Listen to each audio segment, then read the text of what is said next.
Ayan, good morning guys. Another day, another setback na naman tayo.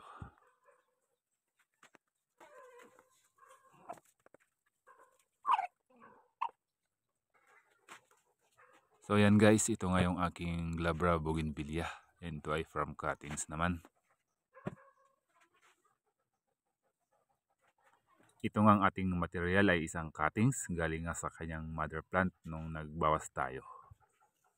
At naitanim nga tong cuttings na to sa kanyang training pot noong March 5, 2023. Kaya naman may 10 months na siya sa kanyang training pot. Ayan, ganito naman ang itsura ng kanyang puno. So bali ito ay ating ipinahiga at ang balak ko nga sana dito ay gagawin natin siyang informal upright. So yan guys, ito nga yung kauna-una nating setback. Ayan. At ganito na nga kataba yung tumubo sa kanyang puno kung saan siya yung magtutuloy papuntang apex. Yan, at ang mga bugi ko nga dito sa Baguio, December, January nga ang start ng kanilang pag-bloom at mga February, March nga ang kanilang pag-full bloom.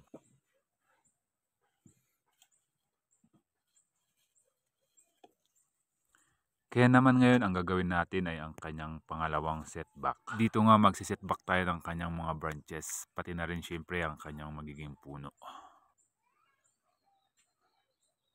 Una nga natin i-setback ang kanyang magiging first branch.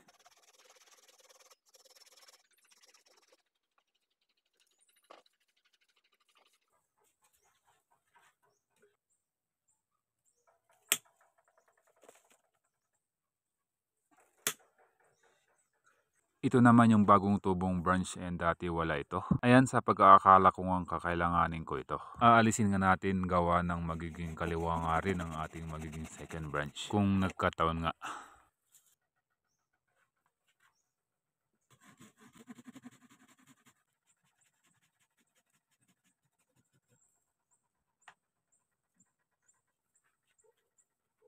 Next naman na ating isi-setback yung kanyang magiging pangalawang branch.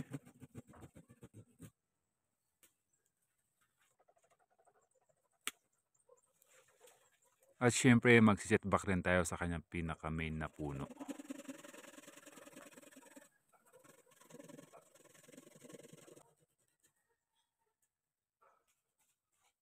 Ayan, magsisetback nga rin tayo dito sa kanyang back branch. Ito na nga rin yung magtutuloy papuntang apex. Babawasan lang natin ng kaunting dahon. Ayan, sa pagkakat nga natin ng mga bugi, lalo na kapag lagari ang ating ginamit sa pagputol. Ayan, mas mainam na linisin natin ang pinagputulan ng lagari gamit nga ang kahit na anong cutter. Ayan, sa gamit kasi ng lagari, lambog nga ang kanyang pinagputulan. Ang cause nga nito ay maaring pagkabulok ng ating sanga o kaya naman ang matagal na paghil ng ating sugat. At sa pagkat nga natin, mas mainam na naman kapag lagyan natin ito ng mga wound paste.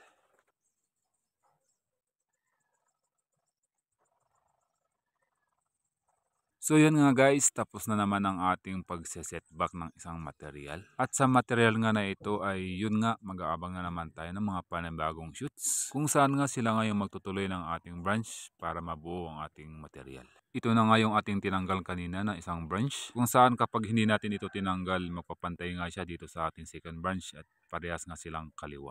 Para naman sa ating back branch, next naman ito yung palalakasin natin. Kailangan ngang humabol yung taba nito sa ating third branch.